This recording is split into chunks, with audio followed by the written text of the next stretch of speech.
that wholeness of God to fill and permeate and penetrate every cell of our bodies, to be revealed as that wholeness that is the truth of our being. Radiant health and well-being is our divine, each one of our divine inheritance. And so I claim for each one that opening to allow the abundance, the life, the joy, the power, the presence, the order of God to be revealed in every aspect of our lives. And love. For each one to know that love is the essence, the life itself as each one.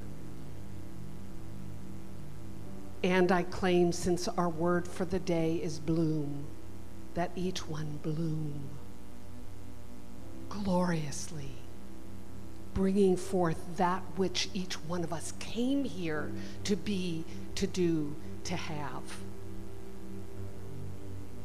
So with an overflowing heart filled with gratitude for all the ways each one is now blooming more gloriously than ever before, I release this word to the activity of the law, knowing it is done. I let it be, and so it is. Amen.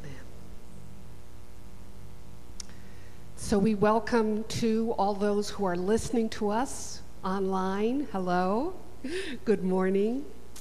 And I turn this over to Bodhi to introduce our wonderful guest artist this morning, Cormac Gannon. Good morning. In honor of St. Paddy's Day, we have Cormac Gannon, hails from County Mayo in the west of Ireland.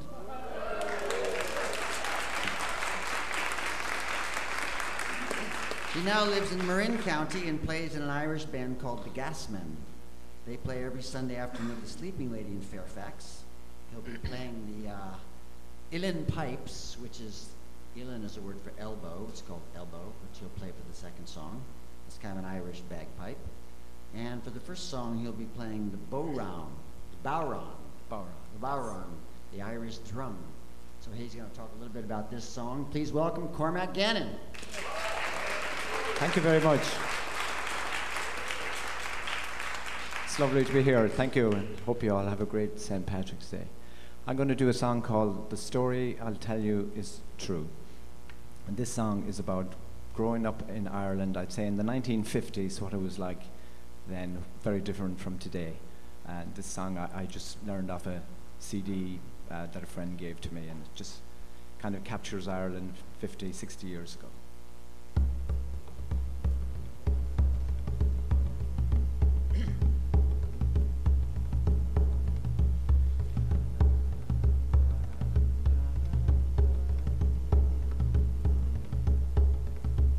Come stroll for a while to my memory, and I'll tell you of times long ago, when we walked to school summer and winter, barefoot through the fields we would go. I remember our little thatched cottage and the half door that led to the hall, the crane o'er the fire in the kitchen, and the grandfather clock on the wall. Oh, the stout it was cured with the poker, and poaching they say cured the flu. The bacon it hung from the ceiling, sure the story I'll tell you is true. We went in the trap to Mass Sunday, and Grandad would wear his best hat. The priest would recite from the altar, and the women in different seats sat. Matchmaking was part of tradition, and the Ramblin' House opened at night. The tailor would tell the ghost stories, and the children would shiver with fright.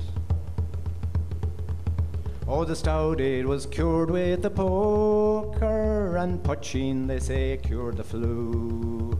The bacon it hung from the ceiling, sure the story I'll tell you is true. I remember the sound of the anvil and the burning horse hoof we would smell as we passed the forge door in the evening with the water we'd fetch from the well. We spancel the cows before milking, tied the horse to the wall through the shoe. His collar, his hames, his blinker, his reins, sure we kept them as good as new. Oh, the stout it was cured with the poker, and poaching they say cured the flu. Oh, the bacon it hung from the ceiling, sure the story I'll tell you is true. 4 miles to the 4 miles to the fair in the morning, with the animals we'd walk with delight. When the wheeling and dealing was over, everyone waited on for the fight. Well, I hope that in telling this story, I haven't detained you too long. There is so much more I could tell you someday in some other song. Oh, the stout it was cured with a poker, and poaching they say cured the flu. The bacon it hung from the ceiling, sure the story I'll tell you is true. Thank you very much. Thank you so much. That was beautiful. Good morning again. This is the time to find out what's happening in our wonderful community. But first, as always, we start with gratitude. And today we honor and express our gratitude to the wonderful leaders in our community that have stepped up. So today I'm expressing gratitude for our new president, Gail Durkin. Would you stand? Our new vice presidents, Reverend Sarah. Our new treasurer, Denise Johnson. Denise, we're over here. And Mary Cosgrove will be our outreach and social media officer. I don't believe she's could be here today. And then, yes, and remaining on the core are Susie Coyd. I'm not sure if that's the pronunciation, Coyd. Paula Karp, and Reverend Carol, who's not here today. So thank you, thank you, thank you for all you do to serve us, because I don't know if you realize how much work our core council does on our behalf. So it's a huge time and energy and gift that they give to our community. So thank you. Whew. And also in our bulletin is the list of your core council. So if there's anything that you'd like to communicate with them, please give them a call. And now we say goodbye to our children, and as they go off to teach their teachers. And boy, you just look up there and you know you are looking at the face of God. Bye, sweethearts. Thank you for all you do. And 2 weeks from today is Easter Sunday. So Paula is going to talk about that. But if you've been around here for a while, you know Easter Sunday is a huge celebration here. So Paula's going to talk about some of the details. Hi, everybody. It's that time of year again, and we had so much fun last year. Every year we have a lot of fun. And why is it fun? Because you get to make your own Easter bonnet and maybe enter in the parade. We have judges, and get creative, have fun. We always get fabulous hats. And if you go to GGCSL Facebook page, you can see on there a posting of last year's fun and some of the hat ideas. So make an Easter bonnet hat. And also, if you would like to make a basket, if you have a business you'd like to promote, goodies you'd like to promote, trips, anything fun, to auction. We have a silent auction every year. It's wonderful. And there's an example of a basket over here. And Denise Johnson is our contact person a week prior to Easter, which is March 31st. Please submit your baskets. So get creative and join us. And the silent auction will be that day. We also are looking for volunteers to help out with food. If you want to bake a turkey, a ham, if you have a special dessert, if you want to bring drinks, it is a potluck. So we welcome you to bring delicious food for this wonderful feast. Please sign up at the events table. We also have an Easter egg hunt for the children. Invite all the children. And if you'd like to volunteer to make those plastic eggs, the plastic eggs with little candies or goodies in them, please sign up and volunteer. So I think I've covered everything, and happy Easter. As you can see, everyone can get involved. There's something for everyone. And by the way, the food team this year is Deborah Welsh and Tom Merrill, and all the sign-ups over here. So please make sure your name is on at least one of those lists. And also the baskets need to be here next Sunday, correct, Paula? Denise, thank you. Thank you. And Peter Canova is returning on April 7th, straight from a packed house presentation at the convention. Peter Canova will weave his amazing research into the divine feminine, early Christianity, secret teachings of Jesus, quantum physics, and more. And there are flyers that look like this over on the events table. So please sign up. He'll also be teaching an amazing workshop that was pretty much filled last year. And is Jean here? Okay, well, next week we're going to have, there he is, hiding. We're having a book signing of Jean's book, and it's called Hi, I'm Ernest, and it's about Ernest Holmes. So be here, get one of the books, get him to sign it, and congratulations, and how very exciting. And last but not least, our community is going to participate in the human race, so please look at information in your bulletin. And finally, if you are here for the first time or back after a long time, and I do see some new faces here, we welcome you. We hope that you feel at home here.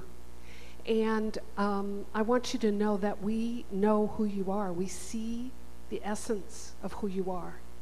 And we welcome you into this community, and I will be at the newcomers table right after the service if you'd like to, if you have any questions. And please come back next week to experience Reverend Carol. Now, our theme for the year is the New World and the Ancient Path.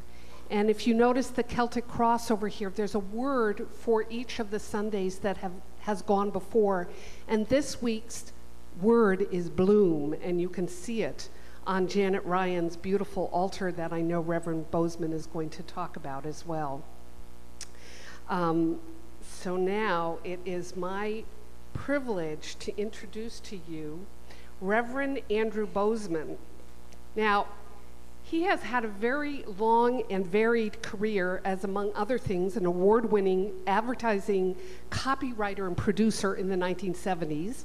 And then in the 90s, he served as the project director of technology training for the city and county of San Francisco. He became a minister in 1982 and he became senior minister of the Church of Amron in San Francisco, a metaphysical ministry which promoted the principle that all religions are true when practiced in their purity. Sound something like Science of Mind? And he left the church in 2001 and retired from the city to take his ministry to the streets. He founded and is currently Chief Financial Officer of the Southeast Sector Community Development Corporation in San Francisco's Bayview Hunters Point. And he also founded the Bozeman Development Group, a for-profit company to augment the nonprofit and it's dedicated to merging spiritual empowerment with economic development. He publishes a weekly blog and is preparing to publish a book and a live workshop entitled Heal the Pain of Racism and Break Through Your Barriers to Success. Please give a thunderous and warm welcome to Reverend Andrew Bozeman, who is now one of ours anyway.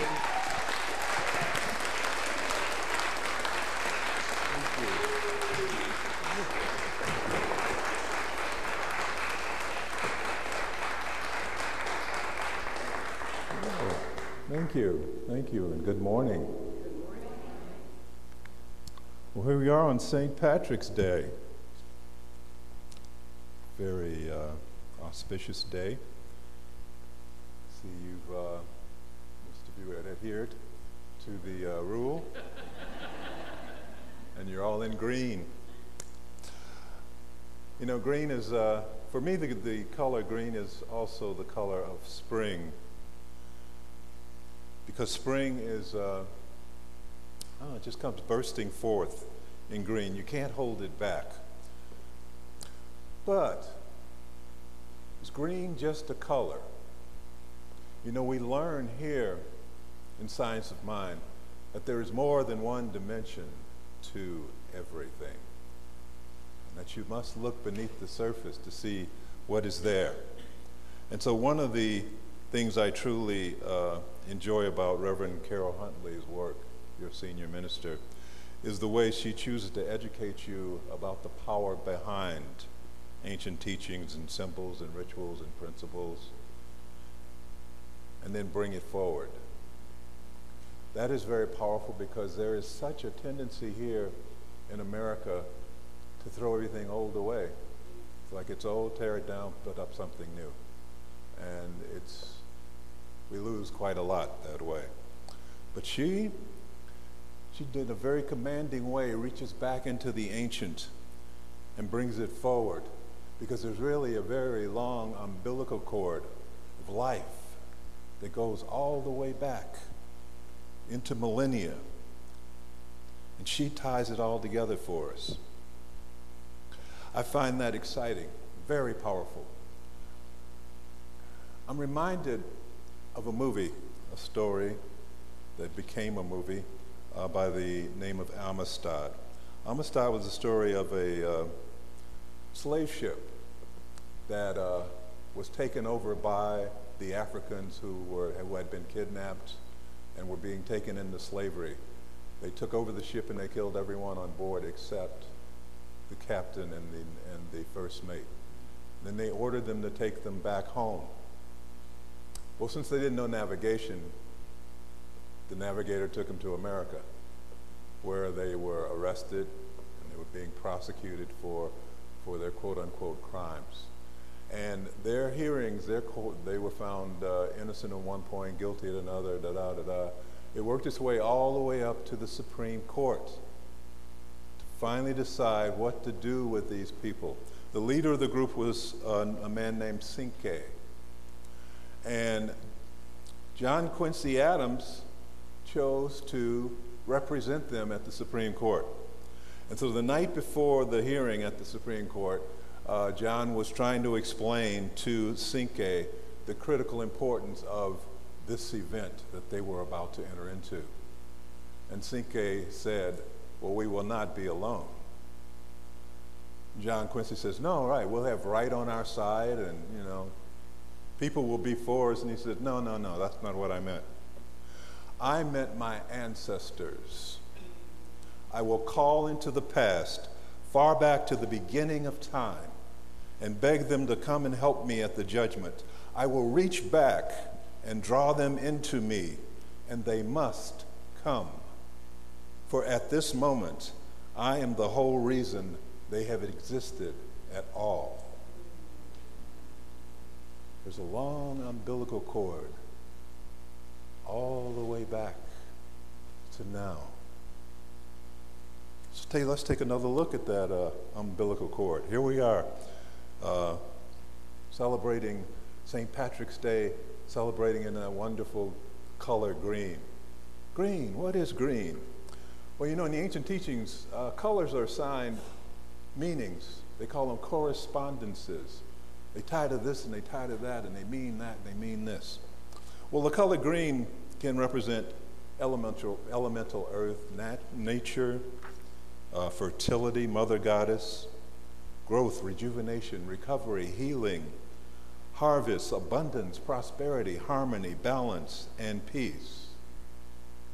As a side note, green is the color of the heart chakra. Now, the heart chakra is called the rainbow bridge because it is the bridge between the lower chakras, which are basically earthbound, and the higher chakras, which are the spiritual. And they meet in the middle at the heart, the green.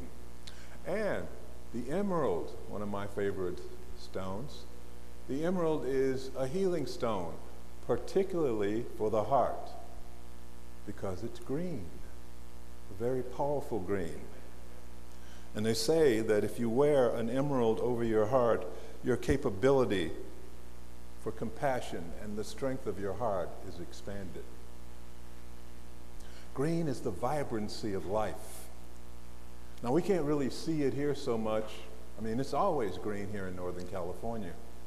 But I remember driving back, having to go to Boston for something, actually Cape Cod, and I remember driving from the Boston airport to Cape Cod in the spring, and I have never known such intense green as the leaves springing forth from the trees that were all over the place. I had never seen a green so powerful. I had to pull over because it was overwhelming me. It was just gorgeous, dazzling, breathtaking. Green, the vibrancy of life. It can't be held back. It's just, it's out there. And that leads us to St. Patrick's Day. Who is St. Patrick? Well, St. Patrick was a young man at one time who was born into a well-to-do family in Britain. But during his teenage years, he was kidnapped, and he was taken to Ireland as a slave.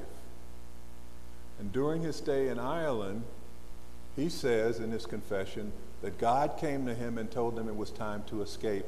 And if he would go down to the shore, there would be a ship there waiting for him, jump on the ship and go home, which he did. When he got home, he immediately went into the ministry because he says, wait, if God talked to me like that, I better do something about it.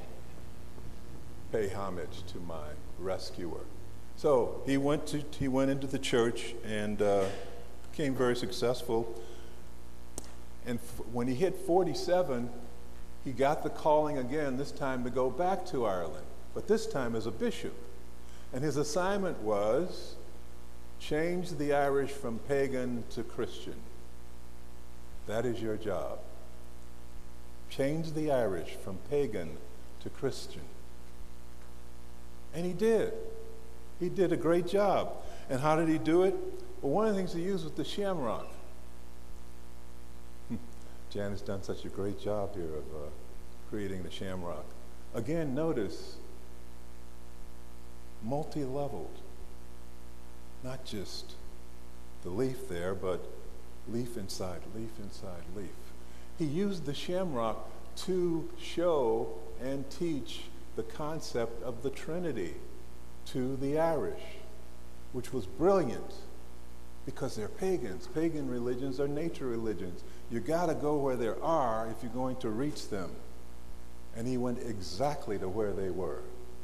And he used their own shamrock to turn their heads.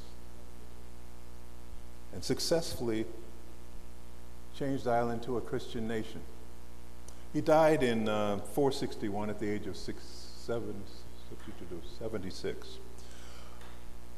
100 years later, in honor of St. Patrick, well, he wasn't a saint yet, but he had made such an impression on the Irish people that they started celebrating the anniversary of his death on March 17th. It was a day of celebration, a day of feast. 1,000 years later, the Catholic Church picked up on it. And they said, hey, we ought to do something with this. So they made an official holiday, the celebration of St. Patrick's Day.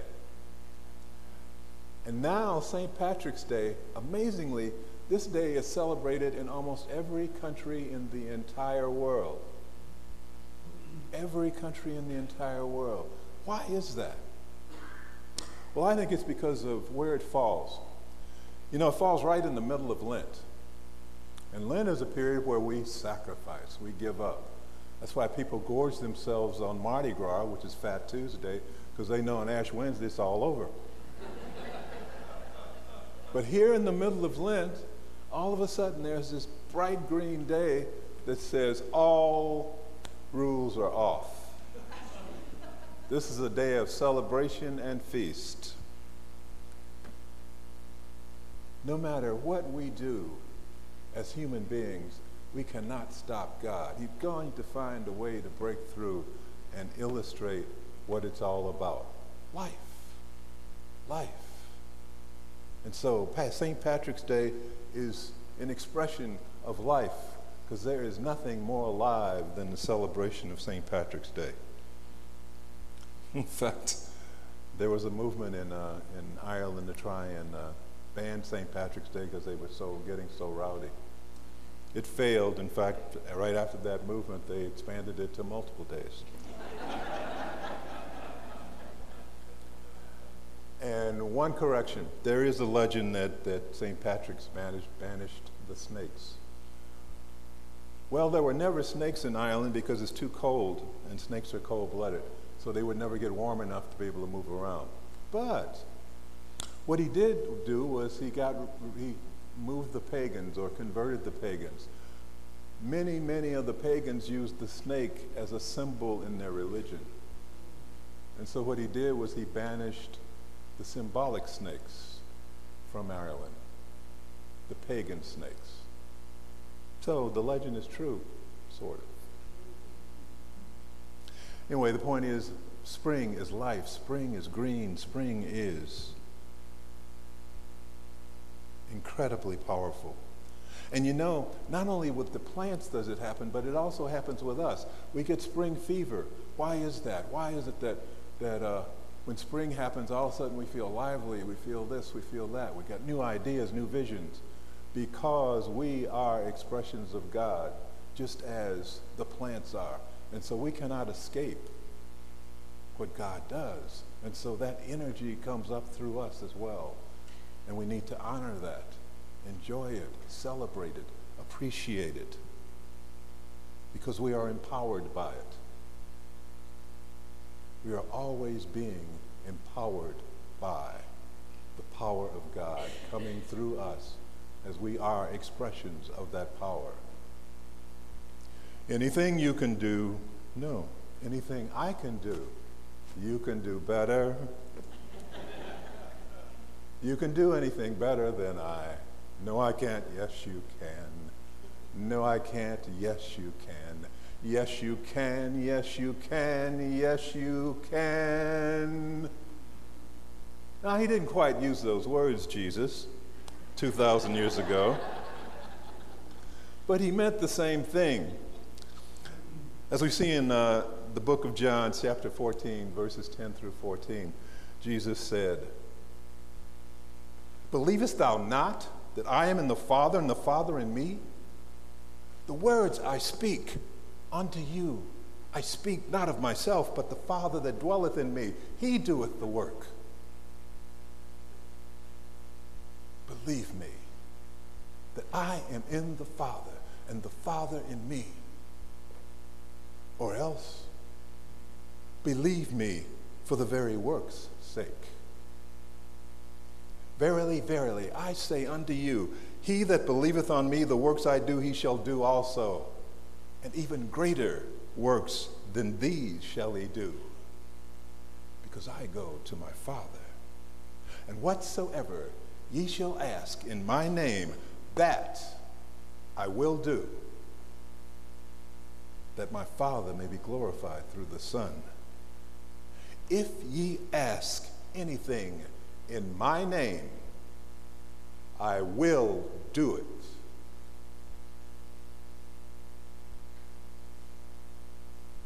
Jesus knew that the power was not his, but God's. We know that the power is not ours, but God's.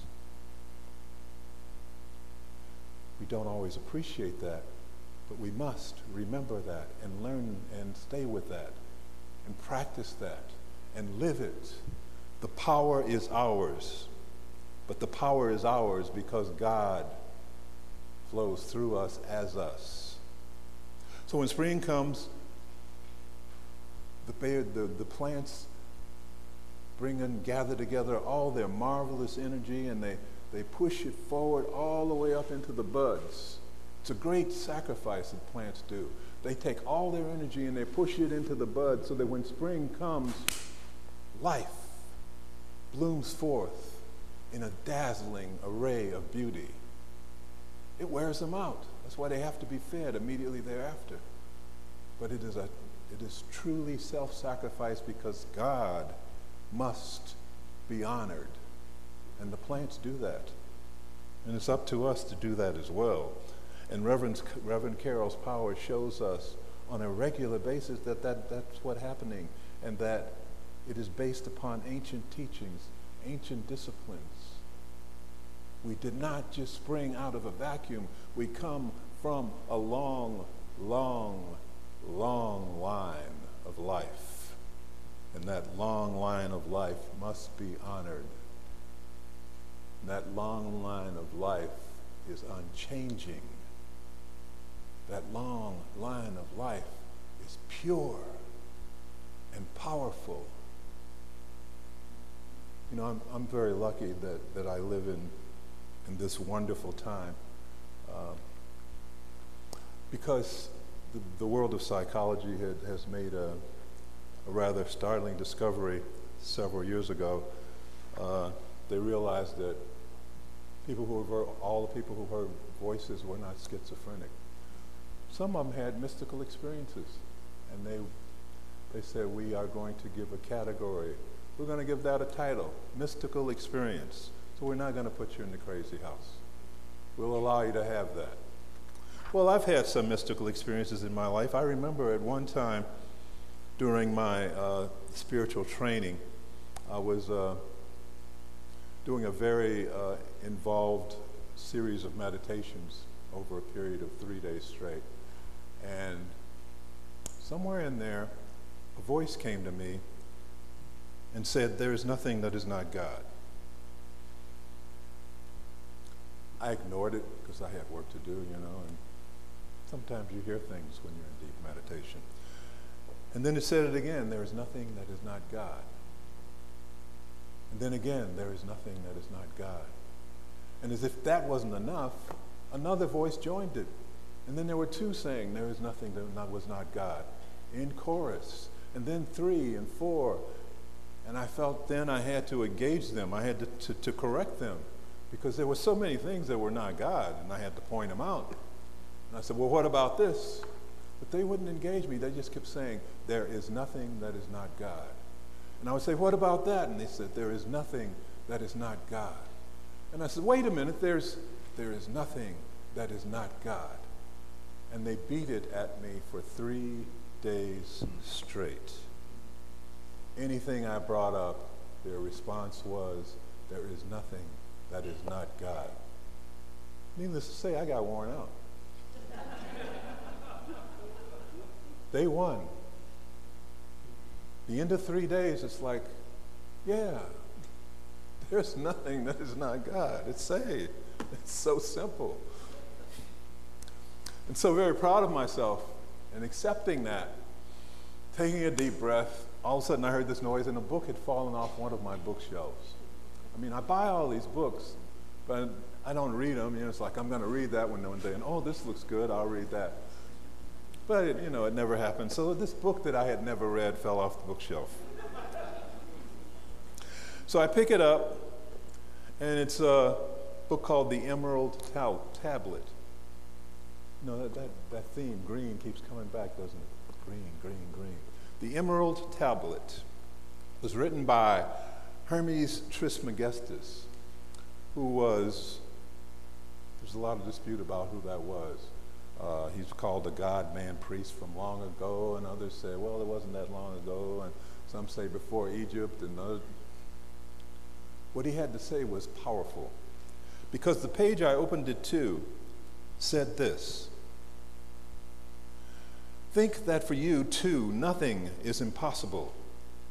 Deem that you too are immortal, and that you are able to grasp all things in your thought, to know every craft and science. Find yourself home in the haunts of every living creature. Make yourself higher than all depths, all heights, and lower than all depths. Bring together in yourself all opposites of quality, heat and cold, dryness and fluidity. Think that you are everywhere at once, on land, at sea, in heaven. Think that you are not yet begotten, that you are in the womb, that you are young, that you are old, that you have died, that you are in the world beyond the grave. Grasp in your thought all this at once, all times and places, all substances and qualities and magnitudes together. Then you can apprehend God.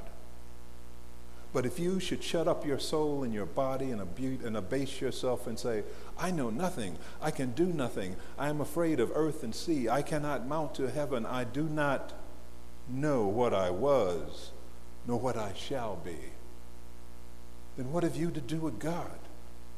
Your thought can grasp nothing beautiful or good if you cleave to the body and are evil. For it is the height of evil not to know God, but to be capable of knowing God. And to wish and to hope to know God is the road which leads straight to the good. And it is an easy road to travel. Everywhere God will come to meet you, everywhere God will appear to you at places and times which you look not forward, in your waking hours and in your sleep, when you are journeying by water and land, in the nighttime and in the daytime, when you are speaking and when you are silent. For there is nothing which is not God. And do you say God is invisible? Speak not so. What is more manifest than God? I was sold. Mystics have known this for thousands of years. A lot of they get laughed at, right? And now quantum physics is starting to confirm what they've been telling us for a long time. Jesus knew that 2,000 years ago, and he tried to tell us that. I am in the Father, and the Father in me. I am in the Father, and the Father in me. And Ernest Holmes knew that when he created what eventually became the Science of Mind textbook. But you know, Ernest Holmes was a pragmatist as well as a visionary. He knew that he had to distill the truth down to a purity of thought that was undisputable, one that was not colored by dogma or emotionally charged language. He had to wring it out and lay it down in a way that would cut through the disparagement of all the naysayers. That's why his language seems so thick. You know, a philosopher has to answer the detractors ahead of time. He has to head them off at the past and repel the attacks from this side and that side and down there and over there. And so the language has got to deal with all those various attacks. So when you got to deal with all that, your language can become a little thick, a little difficult to understand, at least upon the first reading, and even upon the second, and the third. But as you read again and again, what begins to happen with Ernest Holmes is you find that a little door opens and your mind begins to go beneath the surface and discover, hey, there's a different world here. This is beginning to make sense. And the more you read, the deeper you go, and the more powerful the teaching, and the more beautiful and amazing and overwhelming is the truth. God is all there is. And that's what Carol does for us each week.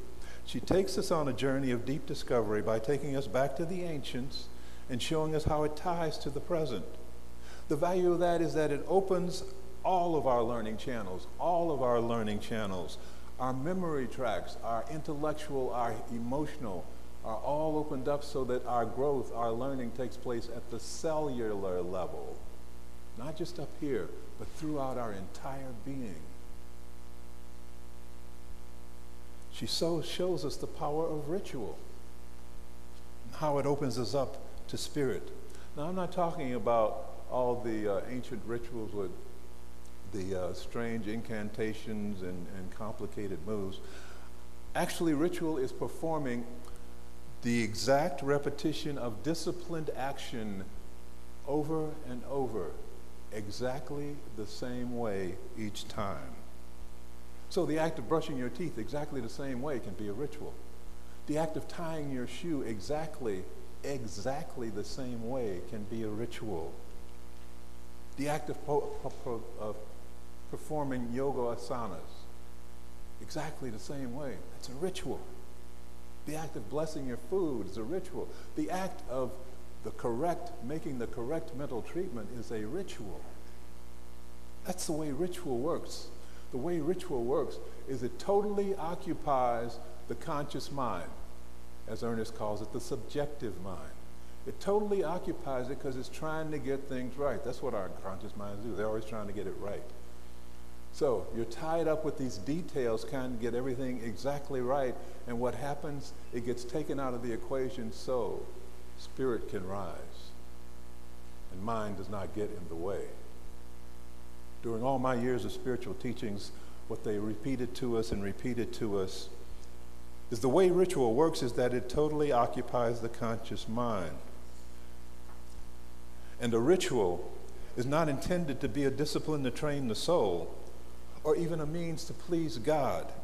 It is designed to enable the inner light of spirit to be brought to full consciousness.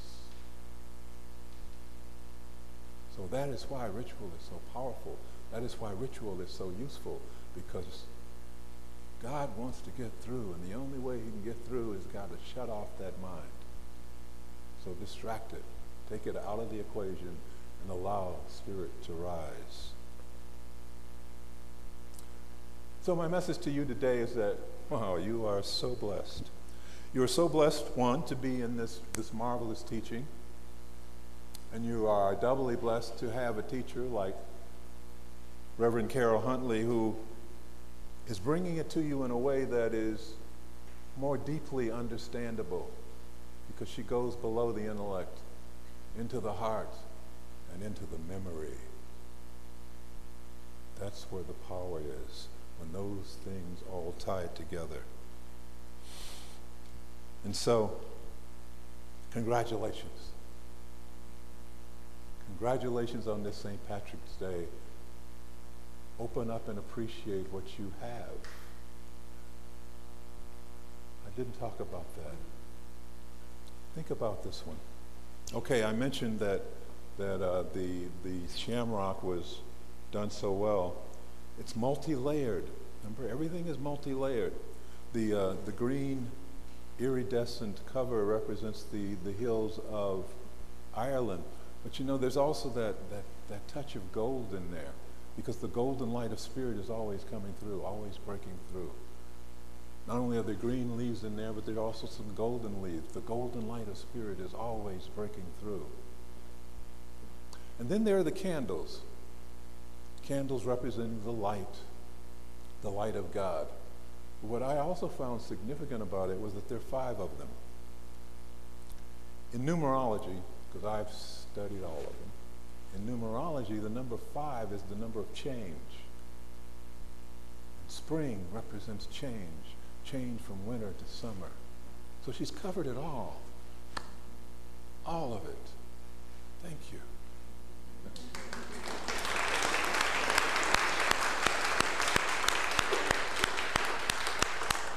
So the word of the day is bloom. Bloom. So I'd like you to turn to the person next to you and say, bloom.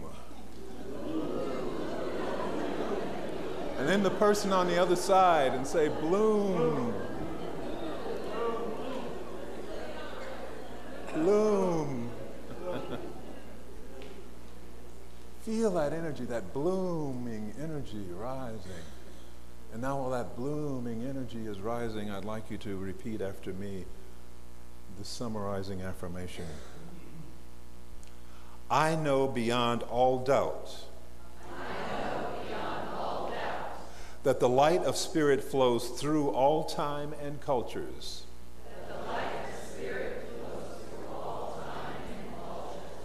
This Spirit feeds me, and fills me, and empowers me today, as I bloom with the fullness of the irresistible life of God.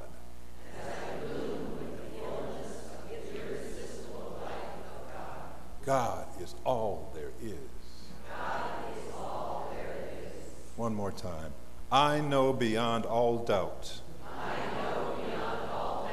that the light of Spirit flows through all time and cultures.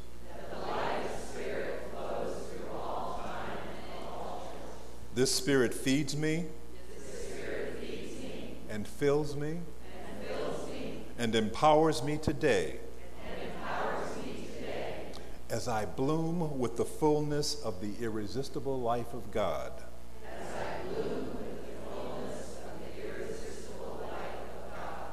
God is all there is. Now let's take a deep breath and just relax a moment. Allow that to permeate every cell, that energy, that knowingness, that awareness, that appreciation. Thank you, thank you, thank you, thank you, thank you, thank you, thank you.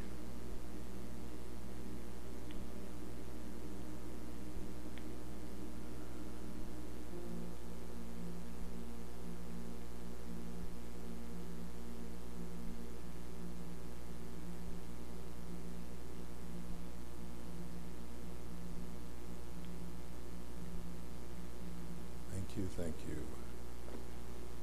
Namaste.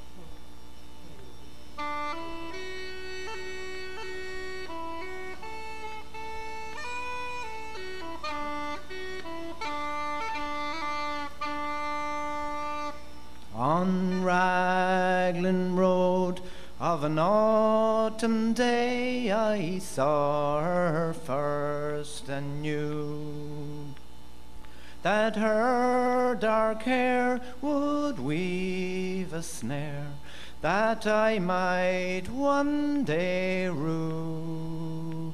I saw the danger as I passed along the enchanted way, and I said, let grief be a fallen leaf at the dawning of the day. On Grafton Street on November we tripped lightly along the ledge of a deep ravine where can be seen the words of passion play. The Queen of Hearts still making hearts, and I not making hay. Oh, I love too much, and by such is happiness thrown away. I gave her gifts of the mind, I gave her the secret sign that's known to the artists who have known true gods of sound and stone. And words intent I gave without stint, I gave her poems to say, with her own name there, and her dark hair like clouds over fields in May.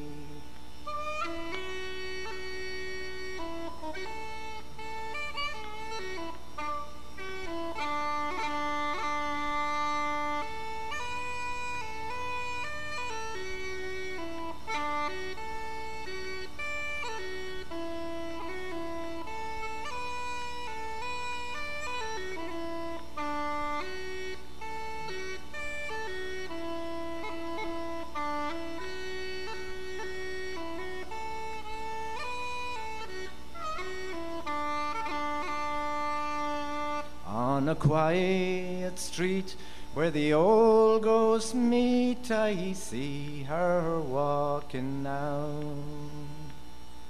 Away from me so hurriedly, my reason must allow that I'd not loved as I should a creature made of clay.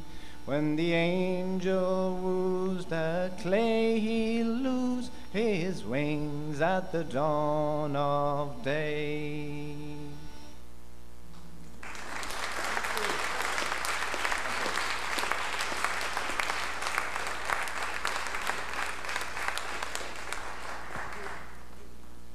Thank you, Cormac.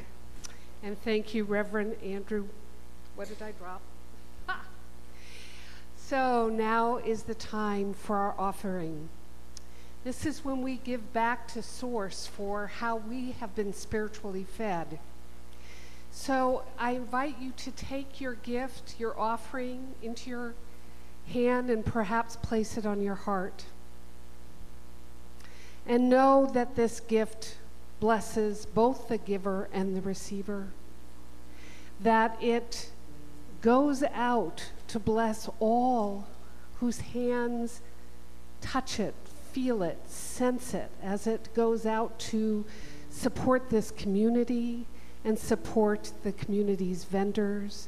It goes out and may even spread around the entire planet. So know that this gift is so much bigger than what each one of us actually puts into it, and that it is really giving back to Source that which has been given to us. So would the ushers please collect the offering.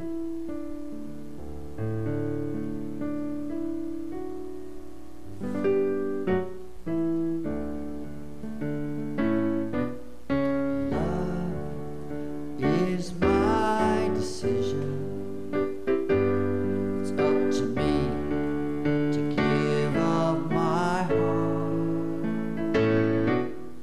Love, it is my decision. No one else can tell me to stop. And once I decide to change my mind, God will show me how. Love is my decision, right here and now.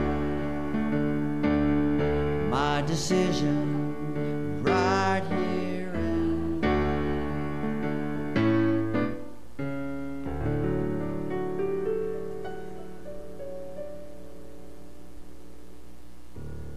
So love is always a decision that we can make. And so I take the love in this room and I bless this offering, knowing that it goes out and ripples around the planet. Blessed be. Amen. Thank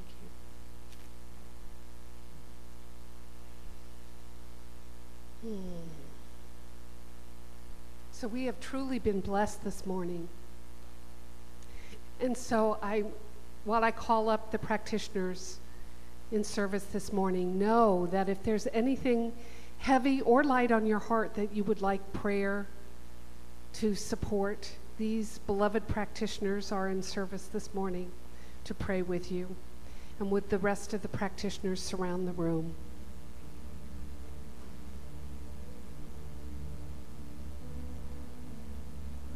Any practitioner or minister in the house can join in this sacred circle.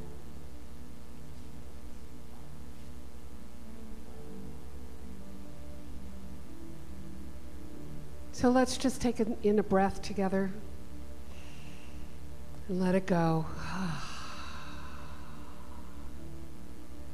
And sense into all the blessings that each one of us has received today. To know that the life of Spirit is working so magnificently in each one of our lives. Feel into the gratitude for the word that has been spoken through Reverend Bozeman, for the music that has lifted us up, for all the ways, the green of Spirit, that sense of blooming and that opportunity, that invitation to bloom ever more fully, continues to work in and as through each one of us. So I give thanks for all the ways each one has been lifted up, transformed, made new as a result of this time together. And I call it good and very good. Blessed be.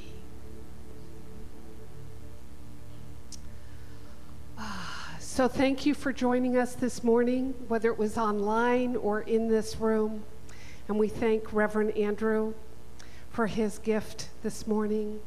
And please join me once again in the affirmation that you've already somewhat learned.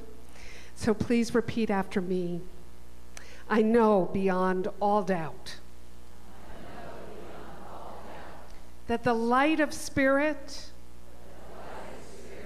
flows through all time and cultures.